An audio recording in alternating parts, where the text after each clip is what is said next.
Bonjour tout le monde, donc ici Nathalie de la boutique La Volière. Aujourd'hui, la vidéo va comporter sur le sujet suivant, donc le foraging.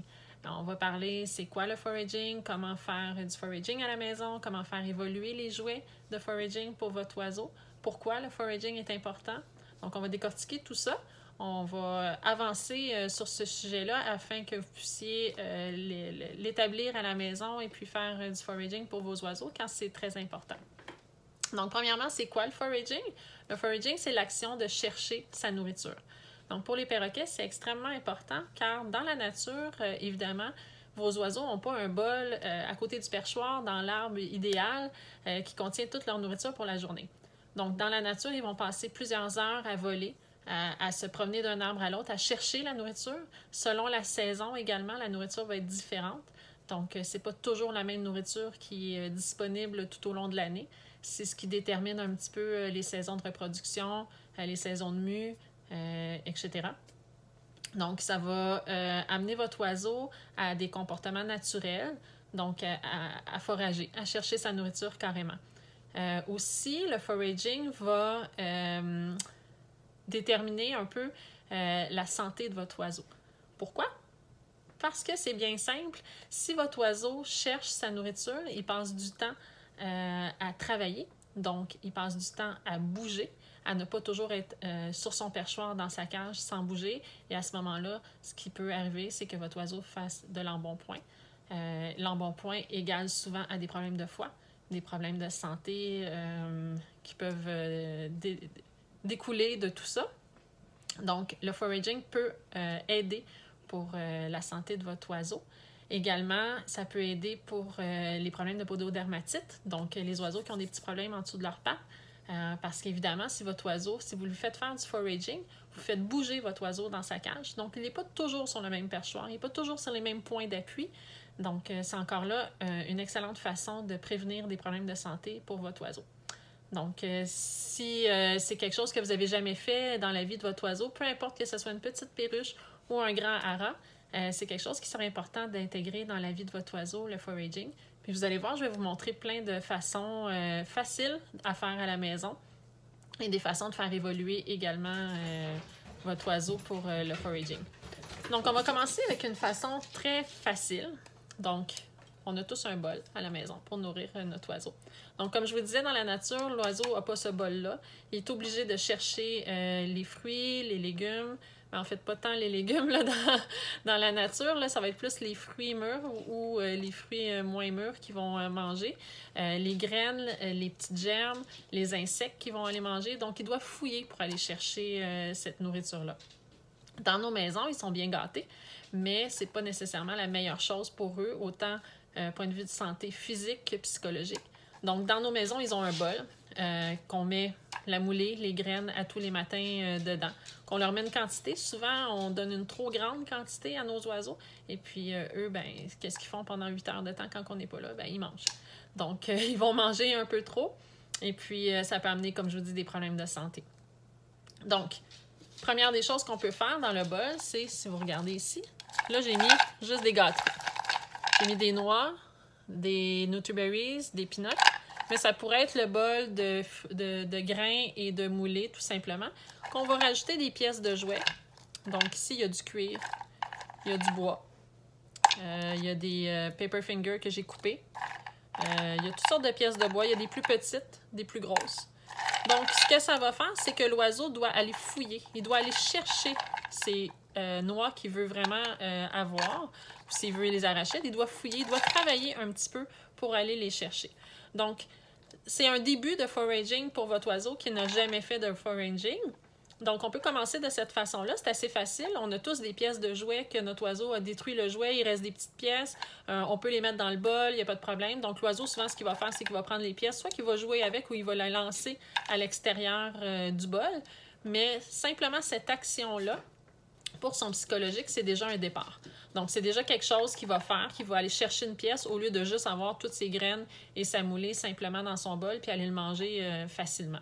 Donc ça peut être un départ pour l'oiseau qu'on peut rajouter sans problème à tous les jours. C'est facile là, de juste rajouter quelques pièces. Là. Si votre oiseau est un peu récalcitrant, qu'il n'aime pas vraiment les changements, allez-y mollo. Là j'en ai mis beaucoup, mais allez-y mollo, mettez-en juste un ou deux à la fois au départ. Tranquillement, on va augmenter. Donc, on augmente la difficulté de cette façon-là. Ensuite de ça, l'autre difficulté qu'on peut faire, c'est simplement prendre une feuille de papier blanche ou papier construction. Puis, on va le mettre sur le dessus du bol. Donc, le bol est dans la cage. On va mettre la feuille sur le dessus du bol, tout simplement. Donc, ce que ça fait, c'est que l'oiseau doit enlever la feuille avec son bec. Ça semble très simple, mais il y a certains oiseaux pour qui ça va être une complication qu'on ajoute. Donc, là, à ce moment-là, on commencerait, je vous dirais, une journée que vous êtes à la maison, une journée de fin de semaine, pour vérifier que votre oiseau va vraiment l'enlever et qu'il mange. On ne va pas faire ça, partir 12 heures dans notre journée, puis que notre oiseau ne mangera pas de la journée. Il faut y aller graduellement, il faut y aller par étapes. Vous connaissez votre oiseau, vous savez où il en est rendu, donc il faut vraiment écouter selon le caractère de votre oiseau et selon son niveau aussi d'apprentissage. Donc, en mettant la feuille sur le bol, ce que l'oiseau doit faire, c'est que soit qu'il va essayer de la gruger pour l'enlever ou qu'il va simplement l'enlever. Juste cette action-là va faire en sorte que votre oiseau a fait un petit travail pour obtenir sa nourriture. Donc, c'est une étape de plus. Ensuite de ça, ce qu'on peut faire, c'est simplement emballer. Là, j'ai pris des Nutriberries. Je les ai emballés dans du papier. Puis, on les met dans le bol. J'ai mis des papiers qui étaient vides. OK? Ceux-là, il n'y a pas de Nutriberries. Et puis, ceux-là, il y a des Nutriberries dedans. Donc, l'oiseau, ça, c'est une étape un peu plus avancée. Donc, l'oiseau doit prendre la Nutriberries, gruger le papier, donc déballer la Nutriberries pour pouvoir la manger. Donc, à ce moment-là, votre oiseau va faire vraiment du foraging parce qu'il va chercher ses Nutriberries dans le papier. C'est facile, on peut en préparer la fin de semaine pour la semaine qui s'en vient. On prépare ça avec les enfants le soir, on s'amuse. Vous pouvez prendre du papier construction pour enfants, il n'y a aucun problème avec ça. Tout ce qui est des produits qui vont être admis aux enfants, normalement, il n'y a pas de problème. Sinon, prenez simplement du papier blanc et puis ça va bien aller. Donc ça, c'est une autre façon de faire fourrager votre oiseau, une étape de plus. C'est sûr que si votre oiseau n'a jamais fourragé puis vous lui mettez ça dans sa cage, ça se peut qu'il ne touche pas. Ça se peut qu'il se dise non, moi je ne vois pas au travers, je ne le sais pas c'est quoi. Donc, il faut y aller encore là par étapes. Vous pouvez le faire avec lui aussi, un jeu, comme si vous jouez avec lui, pour lui montrer, déballer la gâterie, puis lui montrer qu'à l'intérieur, il y a une gâterie. Ça, c'est une bonne façon de l'intégrer. Ensuite de ça, il y a les jouets pour fourrager qui sont vendus sur le marché. Donc ici, j'ai le Barrel of Fun. Donc, le Barrel of Fun, ce qui est le fun avec celui-là, c'est qu'il est évolutif. Donc, il est transparent. Je vais essayer de mettre une petite gâterie dedans. Il est transparent, donc l'oiseau va voir... Ma Nutriberries est un peu grosse. Donc, l'oiseau, vous voyez, il peut voir qu'il y a une gâterie à l'intérieur. Donc, ça va le stimuler à aller fouiller. Au début, on va le mettre... Il est accroché dans la cage. On va le mettre juste fermé comme ça. Donc, l'oiseau a simplement à tirer dessus et puis il va atteindre sa Nutriberries. Quand votre oiseau est capable de faire ça, à ce moment-là, on va tourner. Donc là, même s'il tire dessus, ça ne fonctionne pas. Il faut que l'oiseau le retourne pour pouvoir l'ouvrir à nouveau. Oui, Billy. Bon. Là, j'ai Billy à côté de moi qui veut la Nutriberries. Donc, c'est ça. Donc, c'est évolutif. On peut vraiment faire un tour plus fort, moins fort. Donc, celui-là, il est bien le fun pour même les petits connures, là, ça va bien pour eux. Et puis, vous voyez, quand même, on peut le commencer en le laissant simplement ouvert. Et puis, ça va être encore plus facile pour eux. Ensuite de ça, il y a le Party Ball, ici, qui est une balle qui va s'ouvrir en deux. Donc, on la dévisse. Comme ça. Donc, on la dévisse. On met les gâteries à l'intérieur. On peut mettre aussi des morceaux de bois, n'importe quoi. On n'est pas obligé de mettre juste des gâteries. Et on va la revisser. Et puis, on va le donner à l'oiseau. Donc, l'oiseau va jouer avec comme un jouet de patte. Donc, celui-là, évidemment, c'est pour les plus gros perroquets. Donc, il va jouer avec comme un jouet de patte. Et puis, vous voyez, il y a des petites ouvertures. Donc, il va aller gruger les morceaux. Et puis, c'est comme ça qu'il va atteindre ses gâteries. C'est sûr qu'il ne peut pas sortir la gâterie au complet. Donc, il est obligé de gruger. Il travaille fort pour avoir sa gâterie. Et étant donné que c'est transparent, c'est facile pour lui de voir ce qu'il y a à l'intérieur. Donc, c'est intéressant pour ça. Ensuite de ça, dans l'évolution des jouets, il y a des jouets comme celui-ci, que lui, on va mettre les gâteries ici en haut. OK? Donc, on passe la gâterie. La gâterie va tomber là. Là, j'ai mis l'arachide. La gâterie va tomber là. L'oiseau doit tirer avec sa patte pour faire tomber la gâterie. OK? Un coup qu'il a tiré avec sa patte et que la gâterie est tombée, là, il doit gruger ici aussi dans les petites ouvertures pour pouvoir l'atteindre. Ça, je vous dirais que c'est un jouet qui est un petit peu plus avancé. Donc, un oiseau qui fait déjà du foraging va pouvoir faire ce jouet-là. Un oiseau qui n'en a jamais fait, c'est sûr qu'il va se décourager parce qu'il doit tirer, faire tomber la gâterie, ensuite de ça, aller gruger. Donc, c'est un jouet qui est un petit peu plus avancé pour celui-là, pour les moyens perroquets également. Donc, c'est sûr que les petits conures, les cocassiettes, tout ça, c'est trop difficile pour eux. Mais c'est un jouet très intéressant. Puis le fait qu'il est transparent, c'est très intéressant pour ça aussi parce qu'encore là, l'oiseau va la gâter. Ensuite de ça, si vous avez des oiseaux qui aiment ça dévisser, donc qui essayent de dévisser les vis sur leur cage, ces choses-là, ce jouet-là est vraiment apprécié pour ça. Donc encore là, il est transparent, on peut mettre les gâteries. Et puis, ces deux petites clés. Donc l'oiseau doit enfiler les clés. Bon, Billy a fait tomber un jouet. Donc l'oiseau doit enfiler les clés pour que ça rouvre comme ça. Donc, celui-là aussi, il est évolutif parce que vous pouvez mettre seulement une clé. Vous pouvez mettre les deux clés. Vous pouvez mettre des gâteries simples ou mettre les gâteries qu'on a emballées tantôt dedans. Donc, l'oiseau le rouvre. Ensuite de ça, il est obligé de déballer la gâterie avant de l'atteindre. Donc, ça peut être évolutif. Au début, on y va avec des gâteries simples. Et ensuite de ça, on peut y aller avec des gâteries cachées. Ensuite de ça, il y a le Turn and Learn. Celui-là, c'est des petits contenants comme ça que l'oiseau doit dévisser, puis les gâteries sont à l'intérieur. Donc, au début, on peut le donner complètement ouvert de cette façon-là.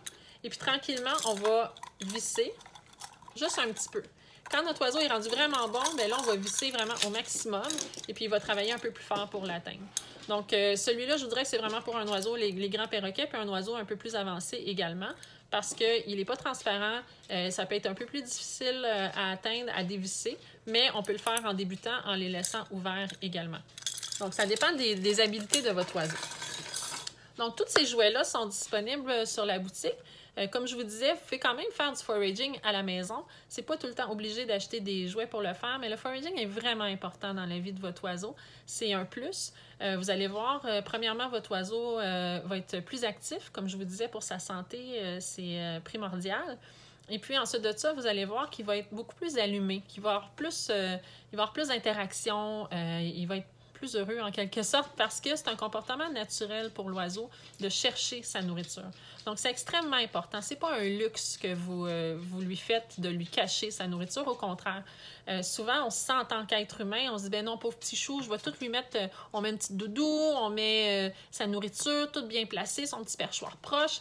Non, il faut leur mettre un petit peu plus de challenge dans leur cage à vos oiseaux. Imaginez, ils sont dans leur cage toute la journée. Normalement, dans la nature, ils voleraient des heures et des heures. Ils feraient plein de choses. Ils s'amuseraient avec d'autres oiseaux. Là, c'est pas le cas en captivité, malheureusement. Ils ont d'autres avantages. Ils n'ont pas de prédateurs. La nourriture est toujours disponible, mais il faut quand même les stimuler. C'est des oiseaux extrêmement intelligents et puis ils ont besoin qu'on les stimule et qu'on les amène à vivre un peu leur comportement naturel également. Donc, avec le foraging, c'est une bonne façon de les garder en santé, autant physiquement que psychologiquement. Donc, j'espère vous avoir convaincu d'essayer le foraging avec vos oiseaux. Comme je vous dis, commencez tranquillement. Allez-y pas trop drastiquement. Votre petite perruche, votre grand haras, ils sont capables de le faire. C'est juste qu'il faut s'adapter à la grosseur de notre oiseau. Donc, si une petite perruche, dans ses graines, on va mettre des petites pièces de plastique ou des petites pièces de bois. On ne va pas mettre des gros morceaux, évidemment. Pour un haras, c'est le contraire. On ne va pas mettre des petits morceaux de plastique qu'il pourrait avaler. On va mettre des morceaux des pièces de jouets que notre oiseau peut détruire tout simplement. Donc, voilà. J'espère que vous avez apprécié cette vidéo-là. Les prochaines fois, ça va être autre chose. Et puis, je vous amène encore plein de sujets. Là. J'ai plein d'idées dans la tête, là, plein de choses que j'ai envie de partager avec vous. Donc, mettez-vous au foraging en fin de semaine. Essayez ça avec vos oiseaux, puis vous m'en donnerez des nouvelles. Merci, au revoir.